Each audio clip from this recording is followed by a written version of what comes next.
हमारे पूर्वजों के जीवन जीने की स्थितियों में खाद्य का संग्रहण हो या किसी प्रकृति से घटित कोई घटना या किसी जंगली जानवरों से रक्षण पाने के उद्देश्य से एक जगह से दूसरी जगह तक भटकने वाले आदिम काल के मानव जाति को ही हमारा पूर्वज कहा जाता है।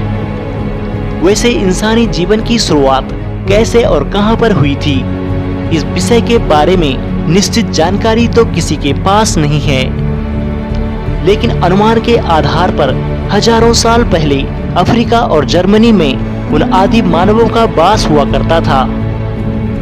कहा जाता है कि लगभग 70,000 साल पहले अफ्रीका से आदि मानव विश्व के अनेक भागों में फैल गए थे, जिसमें वह यूरोप व ऑस्ट्रेलिया की तरफ अधिक मात्रा में जाते धीरे बदलाव होने लगा था।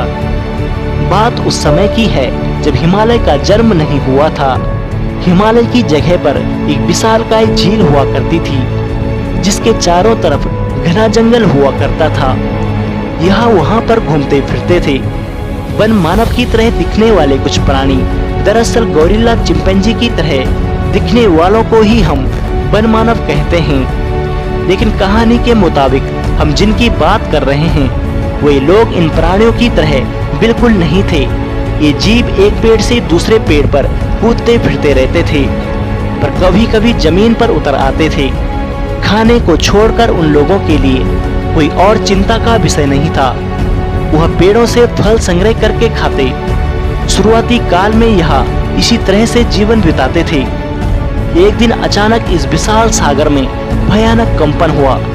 देखते ही देखते सागर को भेद करके ऊपर उठा एक विशाल पर्वत। इस परिस्थिति से डरकर वहां पर घूमने वाले जीवों के बीच में हाहाकार मच गया।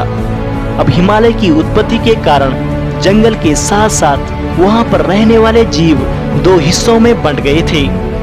कुछ रहे हिमालय के उत्तर की तरफ, बाकी रहे दक्षिण की तरफ।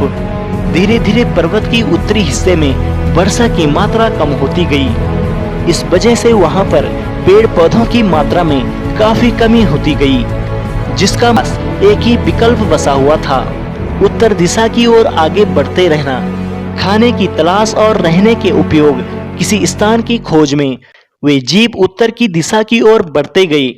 आखिरकार कहीं दूर से जाकर उन्हें रहने के लिए उपयुक्त स्थान का ठिकाना मिल गया, जहां हरे भरे पेड़ और उसके डाली डाली में उगे हुए फल, नदी और जलाशय से भरपूर था। आखिरकार एक लंबे सफर के बाद उन जीवों का जीवन जीने की तलाश खत्म हो गई थी। वैसे इस यात्रा के दौरान इन प्राणियों में अनेक बदलाव आए। जो प्राणी पहले पैरों के बल पेड़ों पर झूलकर यहाँ वहाँ घूमा करते थे, अब वह पेड़ों के अभाव के कारण उन्हें जमीन पर चलना पड़ रहा था। जमीन पर चलने के लिए सिर्फ अपने हाथों का ही सहारा लेते थे, यानी वह जीव बंदरों की तरह चला करते थे।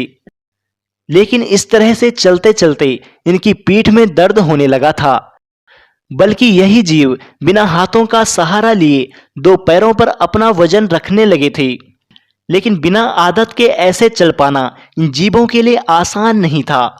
इसी तरह से चलते चलते उनका यह अभ्यास आदत में बदल गया था। इस तरह से पेड़ों से उतरकर जमीन पर चलते चलते उनके चेहरे में भी काफी बदलाव आया। अनजाने में ही सही, एक अपरिचित जगह में आकर यह जीव अपने आचरण में काफी हद तक इंसानी ढंग में बदल रहे थे। बीतते वक्त के साथ उनके लिए फिर से आहार का अभाव होने लगा था।